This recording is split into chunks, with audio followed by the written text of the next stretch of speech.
نو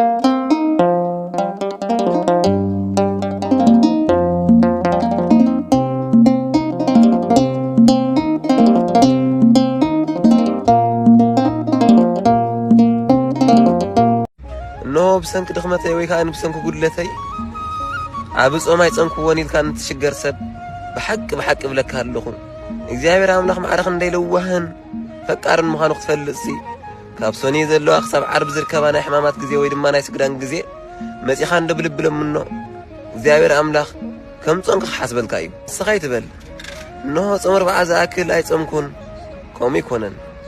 እግዚአብሔር አምላኽ ዘድልዮ ናይ ልብ እምበር ናይ ስጋ ይኮነን